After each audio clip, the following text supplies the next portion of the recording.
Hey everyone, it's Adam. I'm going to be doing something a little bit different today from the regular content on this channel. So one thing that might not be abundantly clear to people who watch this channel regularly is that I've actually been playing guitar for a little bit over a year.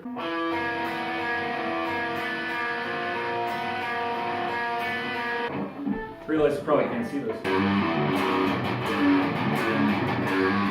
Whether that has anything to do with my current state of video frequency, I'll leave that for you to decide. The music that you're actually listening to right now is actually written by a friend and I think it was performed by him. Anyways, the subject of this video is this thing. This is a Yamaha EG112. I tore it apart a few years ago for reasons I can't remember, and in typical Go Big Garage fashion, it doesn't work. I tried to see how far a Canadian Benjamin can take me on AliExpress. That sounds really weird to say. Surprisingly, $100 got me practically everything I needed, or rather remembered, to get to rebuild this guitar into a better form. So I guess better in this case might be literally anything else. Here's the Alicaster.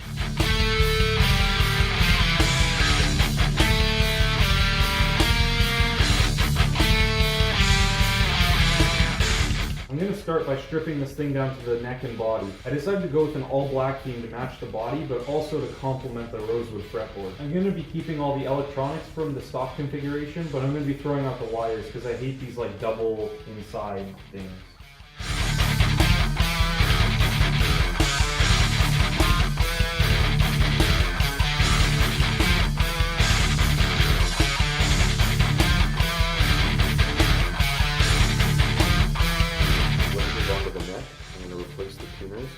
The neck is fine. I'm not going to worry about it.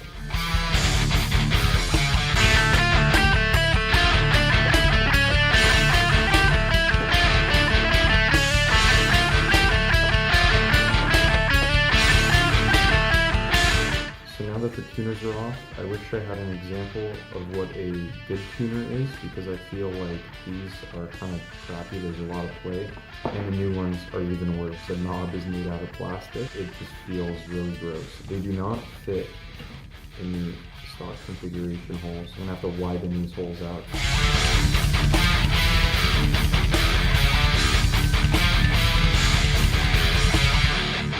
So to attribute to the quality of these, you can see that this one here, once it focuses, is actually broken.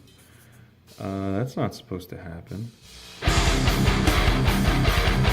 I've decided to continue the same format. I know you can cut these plastic shapes out to any sort of configuration you want, but I decided to continue with that humbucker, single coil, and single coil formation. Single coils started off as the original guitar pickup.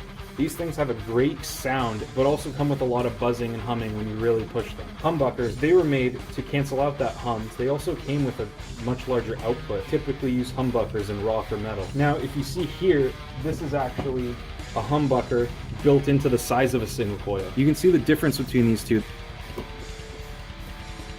These are like shielded wires too, that's really nice.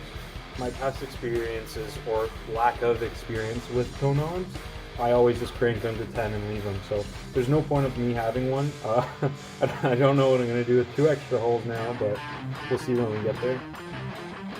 Do this for a living, I suggest you don't want this. My battery died, so I had to just go inside, and I'm on a tether right now. But this is a disassembled Tremolo system, so the current holes do not fit, so that means I need to make a new one. So I'm here with Daniel. You might know him from previous Go Big Garage videos as Dan the cameraman. He brought me a guitar with a authentic, fully licensed Floyd Rose here, and you can see that it's actually recessed.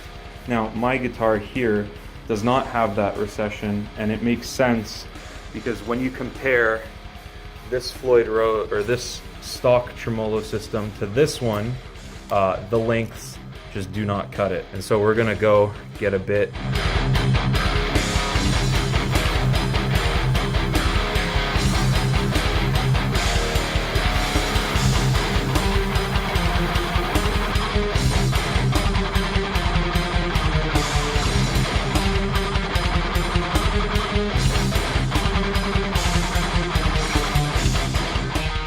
I guys, I'm gonna have to change my video format a little bit, and I mean, you guys have seen me route, you guys get the idea, but what I'm doing here, or have already done, is routing out the cavity over here, the neck pocket, and right around here. You can't really see it because my camera sucks at focusing. There you go. I had to actually buy a special bit to do the neck pocket because I wanted it right on. So I went and bought this thing. This is a ball bearing and it just rides along and cuts. Yeah, that's basically where I'm at right now. The pickguard's pretty good. I'm going to go in, solder it up.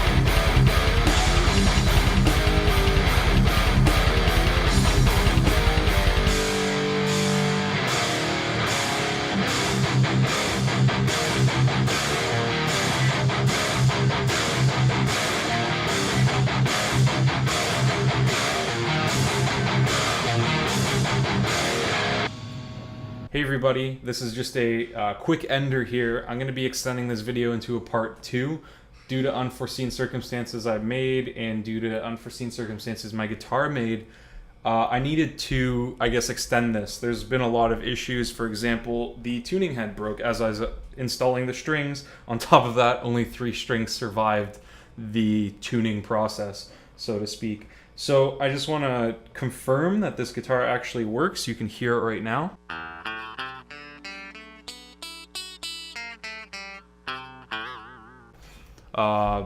Yeah, that's the bridge pickup. It's a little bit quiet because it's not set up. It's very far away from the strings. This is the middle pickup, which is actually the loudest.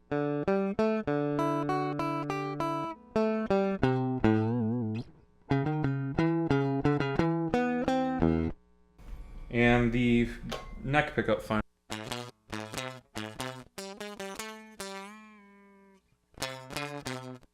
I'll do a full comparison when I'm done, but right now, as I said, I just want to get this video in and out. If you have any suggestions, comments, concerns, or just want to tell me to keep cool, then let me know. Subscribe for more. If you want to see videos more related to cars, then definitely check out my other videos and look forward to the future videos. This is, again, still primarily a automotive channel, but I'm not against looking at other things.